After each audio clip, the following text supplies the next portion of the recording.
वही धन धरती और राजपाट में 90 भाग हमारा है, 100 में 90 शोषित है, शोषितों ने ललकारा। एक रिपोर्ट आई थी कि भारतीय जनता पार्टी ने 80 करोड़ लोगों को 5-5 किलो अनाज दिए। तो हमें ये सोचना पड़ेगा कि देश की जो 80 करोड़ जनसंख्या है वो आज देश की गरीबी रेखा से नीचे शुरू हुई है, वो लाशों पे शुरू हुई है और इनकी राजनीति लाशों पे ही है। और दूसरी एक और चीज़ है, भारतीय जनता पार्टी जब भी सरकार में आई है, आप इतिहास को उठा करके देख लो, ये 2 सीट से 1980 से चले थे और इन्होंने दंगे करवा के कुछ प्रदेशों के अंदर सरकार की हम बात करें तो गोधरा कांड हुआ, चुनाव से पहले 2019 से पहले पुलवामा अटैक करवाया गया और इसी तरह तमाम तरह की हिंदू मुस्लिम दंगे, सांप्रदायिक दंगे। तो भारतीय जनता पार्टी केवल दंगों की राजनीति पड़ेगा कि अगर बहुजन समाज पार्टी की तरफ वो देखें तो इस बहुजन समाज पार्टी इस देश के अंदर एक खुशहाल जो राजनीति है वो। प्रदीप रंगा जी जो झज्जर ज़िले से आते हैं, हरियाणा से आते हैं, उनसे जानेंगे कि 2024 में जिस तरीके से बीजेपी बोल रही है कि भाई 400 अब की बार 400 पार, तो क्या लग रहा है आपको प्रदीप भाई कि बीजेपी किस तरीके की रणनीति लेकर राजनीति में उतरी है? जिस तरीके से आपके हरियाणा की मैं बात करूं तो हरियाणा में अभी 2 दिन पहले उस पर आपकी क्या राय रहेगी? आप क्या समझते हैं बीजेपी की राजनीति के बारे में? देखिए, सबसे पहले तो आप सभी को आज मान्यवर साहब काशीराम जी के 90वें जन्म दिवस पर हार्दिक मंगल कामनाएं। और आज हम जिस जगह पर बैठे हैं ये नोएडा में राष्ट्रीय दलित प्रेरणा स्थल है, जो कि आपकी जब सरकार इस प्रदेश के अंदर थी तो तब ये बनने का काम हुआ था। और जहाँ तक अजय जी आपने बात करी कि जो भारतीय जनता पार्टी की जो राजनीति है, जो आज ये नारा दे रहे हैं कि 400 से ज़्यादा सीटें, तो सबसे पहले में भारतीय जनता पार्टी की राजनीति को समझना पड़ेगा। इनकी जो राजनीति शुरू हुई है वो लाशों पे शुरू हुई है और इनकी राजनीति लाशों पे ही ख़त्म होगी।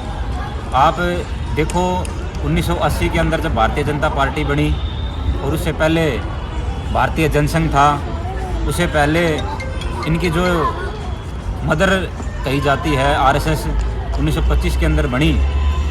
तो इनके तो विचार ये थे कि देश के जो संपत्ति है, जैसे हमारे जो महापुरुष थे उनका नारा था, उनका एक विजन था कि भाई धन धरती और राजपाट में 90 भाग हमारा है, 100 में 90 शोषित है, शोषितों ने ललकारा है। तो इनकी जो बात है वो 10% तक सीमित है कि देश की संपत्ति का, देश के धन का, देश की जो पूंजी है उसका केवल 1-2% लोगों को ही उसका हिस्सा प्राप्त हो और बाकी सभी लोगों को एक एक दाने के लिए मोहताज कर दिया जाए। जैसे अभी एक रिपोर्ट आई थी कि भारतीय जनता पार्टी ने 80 करोड़ लोगों को 5-5 किलो अनाज दिए। तो हमें ये सोचना पड़ेगा कि देश की जो 80 करोड़ जनसंख्या है वो आज देश की गरीबी रेखा से नीचे वो अपना गुजर बसर कर रही है। और दूसरी बात है कि भाई भारतीय जनता पार्टी जो 400 सीटों का आप बता रहे हो कि आज नारा दे रही है, वो एक झूठ पे चलने वाली राजनीति है। और दूसरी एक और चीज़ है, भारतीय जनता पार्टी जब भी सरकार में आई है, आप इतिहास को उठा करके देख लो, ये 2 सीट से 1980 से चले थे और इन्होंने दंगे करवा के कुछ प्रदेशों के अंदर सरकार बनाई। जैसे गुजरात की हम बात करें तो गोधरा कांड हुआ। और अब जो लोकसभा चुनाव से पहले 2019 से पहले पुलवामा अटैक करवाया गया और इसी तरह तमाम तरह की हिंदू मुस्लिम दंगे, सांप्रदायिक दंगे। तो भारतीय जनता पार्टी केवल दंगों की राजनीति करती है और देश की जनता समझ चुकी है। और देश की जनता को ना कांग्रेस पार्टी में कोई विकल्प नज़र आ रहा है, क्योंकि कांग्रेस पार्टी ने एक गठबंधन बनाया था जो कि कुछ दिन तक चला, वो गठबंधन बना और टूट गया। उसके जो इन्होंने अपने सर्वे सर्वा जिसको बनाया था वो भी भाजपा के अंदर आज चले गए हैं, नीतीश कुमार जो बिहार के हैं। तो इनकी जो ना तो कांग्रेस पार्टी आज इस देश में कोई विकल्प है, ना भारतीय जनता पार्टी इस देश में विकल्प है। और देश की जनता को समझना पड़ेगा कि अगर बहुजन समाज पार्टी की तरफ वो देखें तो इस बहुजन समाज पार्टी इस देश के अंदर एक खुशहाल जो राजनीति है वो दे पाएगी। तो हमारे साथ में प्रदीप भाई ने जो बताया कि भाई इस देश में जब भी कोई सरकार बदली होती है या बीजेपी सरकार ने जब भी यहाँ सत्ता में बैठने का काम किया तो उसमें इन्होंने देश में राजनीति रूप से दंगे करवाए, चाहे धर्म के नाम पे है, चाहे जाति के नाम पे हो, या शहीद जवानों का जो पुलवामा अटैक था उसकी चर्चा भाई प्रदीप जी ने की है।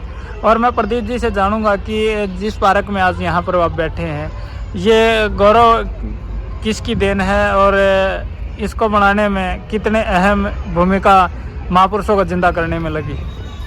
देखिए, आज जिस पार्क में हम बैठे हैं, राष्ट्रीय प्रेरणा स्थल जो नोएडा के अंदर है, इसको बनाने के लिए वैसे तो हम ये मान सकते हैं कि भाई हमारा राज आया और उसके बाद हमने एक अच्छी सी जगह को देख करके इस पार्क का निर्माण आदरणीय बहन कुमारी मायावती जी ने कराया। उसका श्रेय तो देखो बहन जी को जाता ही है, लेकिन हमें एक चीज़ नहीं भूलनी चाहिए, जब पार्टी हमारी बनी नहीं थी उससे पहले भी हज़ारों लोग जो अपनी नौकरियों को छोड़ करके, अपने घर परिवार को छोड़ करके इस मिशन की भट्टी में तपे थे, जिनकी आंखें इस देश में उत्तर प्रदेश के अंदर राज देखने से पहले ही बंद हो चुकी थी। हम इनका श्रेय उन लोगों को भी देना चाहते हैं कि जिन्होंने मिशन के अंदर काम करके एक एक दिन मेहनत करके साहब काशीराम के साथ पैदल चल के, साइकिल पर चल करके और भूखे रह करके इस देश में मिशन को आगे बढ़ाया है। हम इनका श्रेय उन लोगों को भी देते हैं जो मिशन में साहब काशीराम के साथ, आदरणीय बहन कुमारी मायावती जी के साथ चले थे और आज भी चल रहे हैं। तो धन्यवाद प्रदीप भाई, रोहित भाई, सोहन अम्बेडकर जी, आपने मूवमेंट के बारे में जानकारी दी। इसके लिए सभी साथियों का मैं दिल की गहराई से धन्यवाद करता हूं। जय भीम, जय भारत, जय मानव, साहब काशीराम।